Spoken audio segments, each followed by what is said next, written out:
we finally did have that first crash in 2022. It was late November peak for NASDAQ, a little bit before that for the Russell. In fact, a number of markets peaked literally, Jay, around the world in succession. And the last one was the S&P 500 on January 4th, right at the beginning of 2022. So that was a very meaningful top. But I also looked, and I had to analyze, Jay, all throughout history of the stock markets. What does it take to say a bubble's finally over? And you really need a 30 to 50% first crash. And so that is what we got in 2022. But that is the first crash. So if this is what I think it is, the ending of the second major stock bubble and the second major real estate bubble, of which we've never seen two major bubbles this close together in a row before in all of history. So the first one was a natural bubble with strong demographics and consumers and investors feeling great, kind of like the Roaring '20s bubble. But the second one was 100% artificial. All, $10 trillion of money printing and fiscal stimulus over 2 years. And we're still feeling that stimulus a bit, but they were forced to tighten. And so I think that's why this is not going to last long. This bounce should be very close to its end, because now the tightening should start to hit over the next year. And this market does not deserve to be anywhere near the highs, with the fundamental demographic trends, which I measure long-term so well. At this lowest point, I was saying all the way back in the early years of my forecast in the 1980s, this boom would end 2007. We go into a long sideways market with the baby busters until late 2022 or so, and then we would have the millennial boom to follow. Well, we have still not corrected this bubble yet, this second bubble, this artificial one, and that, I think, the next wave down is likely to be from about now into the end of this year, and then a final wave down in 2024, and then we should be done with this. Now, note, the natural time for all of this to happen would have been on the decennial cycle and on my demographic cycles, that we would have had a peak in more like early 2020, and then this crash into late 2022. That's what have been, but with all this stimulus, I think they have basically pushed off the whole cycle for 2 years. So now we end up peaking in late 2021 in stocks, and we'll end up bottoming mid to late 2024. So this is just, and any major crash should have 3 surges down. So we saw that first one last year. This bounce has been longer than usual. The 1929 first bounce was only 5 months. This is going on 8 months now. So this is really stretched. The next wave, if I'm right, and we're in this major crash of a lifetime, and finally getting rid of this bubble for good, then this next crash will take us to major new lows by late this year, early next year, and the whole thing will bottom somewhere between mid to late 2024. That's my scenario for now, and that has been put off by about 2 years from the natural scenario. We should have already, all of my cycles pointed all the way back to the lowest point for stocks around late 2022 last year. This stimulus has simply pushed that off. Now, so to me, we have a war to see who's stronger. Is the natural economy ultimately stronger, or is there central bank? And I'm betting that the natural economy is going to win here, frankly, because the central banks went so far. I think their big mistake, Jay, they didn't have to overreact so strongly to COVID. It's a natural crisis. Nobody would have been surprised if the economy slowed because everybody was sick and not spending as much and staying home.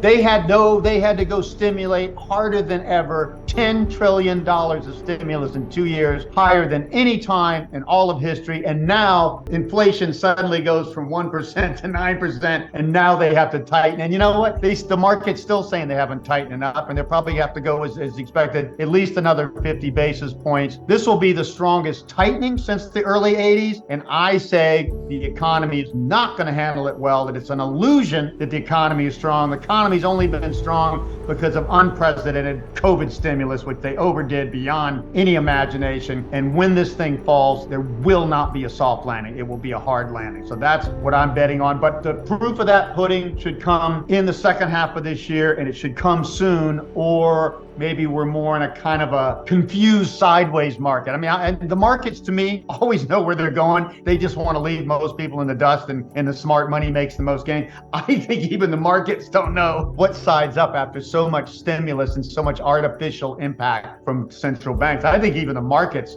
aren't really clear. But again, proof of the pudding would be another strong downturn starting somewhere soon. If it doesn't start in the next month or two, I'm going to have to revise my forecast. And if that happens, that should be most of the damage, but there still should be one more wave down in 2024 before this is over. So this is not smooth sledding ahead for stocks, and this correction, I say, is not over. It's just begun. And you got to remember what people miss about this, and this is what's really confusing, especially right now. Everything happens on a lag, all this stimulus. So this 10 trillion in stimulus is still hitting now, but it should hit fully by the end of this year, 100% fully. And then that stimulus is gone. And then this new tightening, which started in March of last year and has continued clearly until May, and looks like it'll continue probably into the summer, another 2 hikes. That tightening is going to hit for a year after that, roughly. So well into 2024. So we're just at the peak of the stimulus hitting, and this was massive stimulus. So no surprise the economy's held up well, but I think there's going to be a sharp reversal soon, and now the tightening's going to hit, and the stimulus will have worn off soon, and then we'll have nothing but the tightening hitting until at least late summer of 2024, and that's about when I would expect a bottom. People think, oh, China, India, all these Asian countries, they're going to grow forever.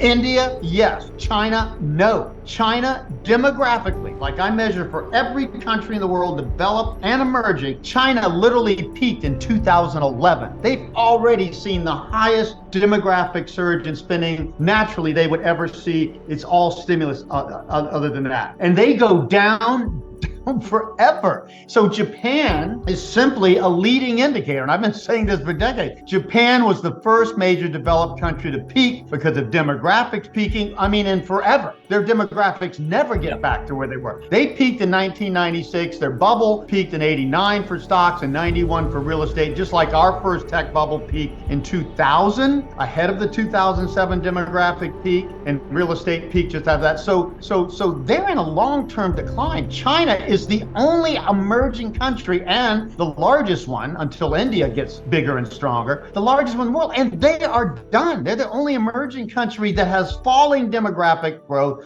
for as far as the eye can see for decades in the future. So they don't recover from this, and they have 22% empty homes. So after getting from 20% to 60% urban, and that's the biggest thing emerging countries do. Demographics is second to urbanization, because every urban person has 3 times the spending power as a rural in these emerging countries. Okay, so moving people to cities is more powerful than even them going from their 20s to their 40s and naturally higher spending. So that's what China's done, but China overdid it. China's government, the only way, since they're not elected, they keep their people happy and not worrying about a top-down authoritarian government, which doesn't survive in most wealthy countries anymore, is to keep the economy growing. So that's what they did. And they did it by creating 22% empty houses. And that is death. If we had 22% empty homes in the United States, we would have a deflationary spiral that would last for a decade or two. And any other country would. And that's what I think is going to happen to China. China's going to fall hard when they fall, and there's no coming out of it.